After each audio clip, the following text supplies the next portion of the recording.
Кыргыз өкмөтүнүн жаңы курамы бүгүн жогорку кеңеште ант беришти. Жыйынга президент Сооронбай Жээнбеков катышты. Мамлекет башчы антты бузбоо ыйык милдет экенин белгилеп, буга чейинки өкмөт мүчөлөрүнүн тагдырын кайталабоону кошумчалады. Президент ошондой эле жаңы өкмөт мүчөлөрүн берген антка бекем болууга чакырды. Белгилегесек, премьер-министр Мухаммедкалый Абылгазиев баштаган жаңы курам программасын биримдик, ишеним, жаратмандык деп атаган. Парламент 20-апрелдеги жыйынында жаңы өкмөттүн баяндамасын угуп, тутумун жана курамын колдогон. Мурдагы премьер-министр Сапар Исаковдун өкмөтүнө парламент ишенбестик көрсөтүп, ал 19-апрелде кызматтан кеткен.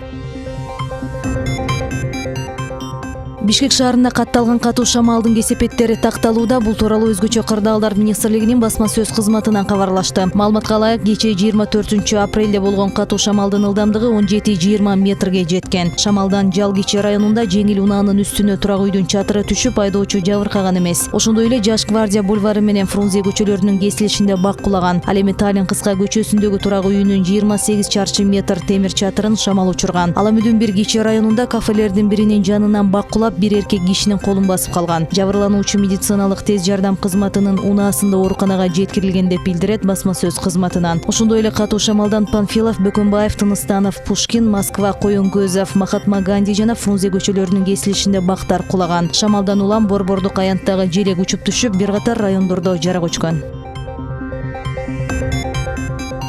Ош шаарындагы көп кабаттуу үйлөрдүн биринен чыккан өрттөн улам терезеден боюн таштаган аялдын абалы оор бойдон калууда. Бул тууралуу Саламаттыкты сактоо министрлигинин басма сөз кызматы билдирди. Маалыматка ылайык, азыркы убакта ал комадан чыга элек, андан сырткары дагы бир жабырлануучу травматология бөлүмүндө дарыланып операцияга даярданууда. Ал эми 83 жаштагы карыя кырсыктан жаракат алган эмес, бирок өзүнүн оорусуна байланыштуу нейрология бөлүмүнө жаткырылса, дагы бир жабырлануучу өзүн жакшы сезгендиктен үйүнө чыгарылган. Эскерте кетсек, 24-апрелде Ош шаарындагы көп кабаттуу үйлөрдүн биринен өрт чыгып, 6 адам жабыркаган. Тилсиз жоо саат 23:20 чамасында болгон. Өрт өчүрүүчү кызматкерлер барган учурда батир алуулунуп күйүп, үйдүн терезесинде бир аял турган. Куткаруучулар шаты менен баргыча ал боюн таштап жиберген. Ал алгач биринчи кабаттагы чатырга түшүп, андан кийин жерге кулаган. Аял учурда шаардык оорукананын жандандыруу бөлүмүнө жаткырылган.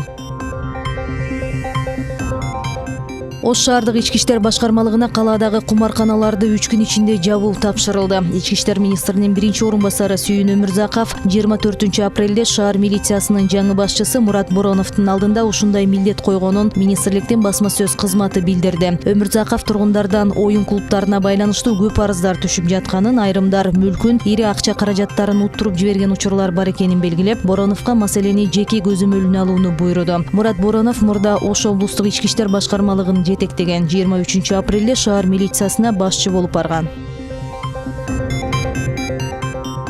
Өлкөнүн Ош, Токмок жана Бишкек шаарларынын айрым борборлорунда газ убактылуу өчүрүлөт. Бул тууралуу Газпром Кыргызстан ишканасы кабарлады. Маалыматка ылайык, бүгүн 25-апрелде саат 9:00-дөн 17:00 чейин Ош шаарынын Маминов жана Агропром көчөлөрүндө көгүлтүрөт жок болот. Ал эми 26-апрелде 8:00-дөн 17:00 чейин газ Токмок шаарынын Трясин көчөсүндө өчөт. Бишкек шаарында болсо 26-27 күндөрү Коммунаров, Фучик жана Жибек жолу көчөлөрүндө көгүлтүрөттү берүү убактылуу токтотулат. Бул күндөрү ишкана оңдоп түзөө иштерин жүргүзөрүн маалымат кызматы кошумчалады.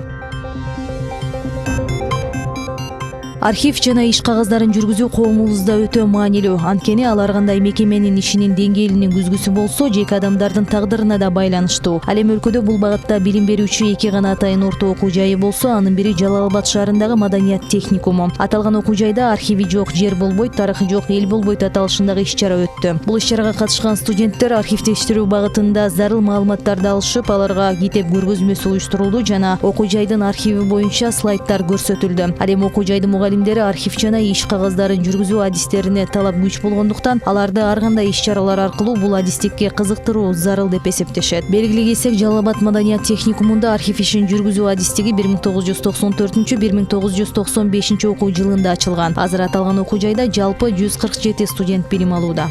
Бүгүнкү өткөргөн иш-чарабыздын негизги максаты өз кесибибизди сүйүүгө чакыруу менен архив жөнүндө студенттерге кеңири маалымат берүү. Бул архив деген бул мамлекеттин паспорту болот да.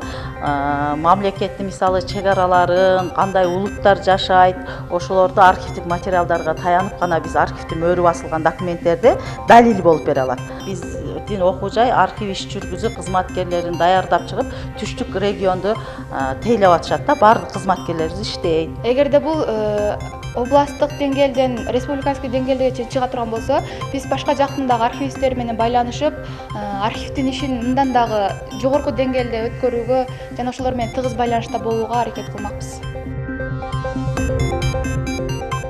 Бангладештин Дакка шаарында өтүп жаткан волейбол боюнча Азия чемпиондугунда жарым финалдын алкагында бүгүн Кыргызстан Бангладеш менен беттешет. Борбордук зона чөлкөмүндөгү Азия чемпиондугунда жалпы эсепте 6 команда катышып, 2 тайпага бөлүнүшкөн. Тайпалык баскычтын жыйынтыгында А тайпасынан Бангладеш жана Непал курама командалары жарым финалга аттанса, Б тайпасынан Түркмөнстан жана Кыргызстан аттанган. Кыргыз волейболчулары тайпалык баскычта алгач Түркмөнстан курамасы менен кезгелип, партиялар боюнча 25-23, 35-33 жана 28-26 эсебинде жеңилип калган. Экинчи беттеште Өзбекстан курама командасы менен кезгелип, партиялар боюнча 25-18, 24-26, 19-25, 25-18 жана 15-13 эсебинде жеңишке жетип, жарым финалга жолдомо алган.